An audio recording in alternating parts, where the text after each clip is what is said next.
Party सभापति महोदय जो कानून को न माने, जो कहे संविधान को नहीं मानेंगे, और जो ये कहे कि साहब अदालत के आदेश को भी नहीं मानेंगे, तो फिर इसका मतलब उसके मन में तो एक ऐसी बादशाही आ गई है। इसके लिए मुझे सभापति महोदय वो पुरानी वाली फिल्म अगर लोगों को याद हो तो मुगले आजम का वो सीन याद आता है कि जब अकबर ने अनारकली को कैद कर लिया तो सलीम कहता है जब्त मैं करूं जिसकी की जमीन वीरान हो गई है, जब्त वो न करे जिनके सिर्फ शौ के बाद चाहत को ठेस पहुंची है। ये जिल्ले इलाही की बादशाही नहीं बल्कि खुदाई है। मैं कहना चाहता हूं जो संविधान को न माने, कानून का न माने, इसका मतलब वो अपनी खुदाई में जी रहा है। तो ये वो लोग हैं।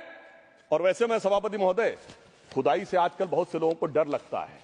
क्योंकि जहां जहां खुदा है वहां वहां भगवान है, जहां जहां खुदा है वहां वहां भगवान है। बाकी आप सब बहुत बुद्धिमान हैं। अब मैं ये भी बात कहना चाहता हूं, और वैसे आखिर में उस अनारकली को कैद से छुड़ाने के लिए सलीम का एक हिंदू साथी दुर्जन सिंह ही आया था। मैं कह सकता हूं कि वक्फ की इस मुकद्दस जमीन को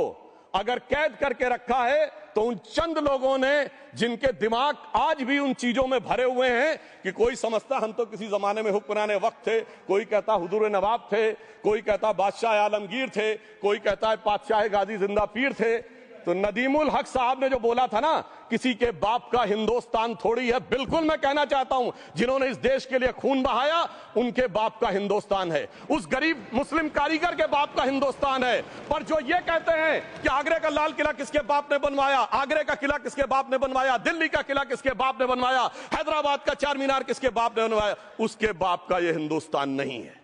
और उसके बाद भी जो आप करना चाहते हैं, अगर इस रास्ते में आप कांटे बिछाना चाहते हैं, तो उनके लिए एक लाइन कहना चाहता हूं सभापति महोदय, तेरी तमन्ना है पर हम खार न बोने देंगे, खार कांटों को कहते हैं, तेरी तमन्ना है पर हम खार न बोने देंगे, तुझे हम राह की दीवार न होने देंगे, तू सबको रौंद कर आगे जो निकलना चाहे हम तेरी इतनी भी रफ्तार न होने देंगे।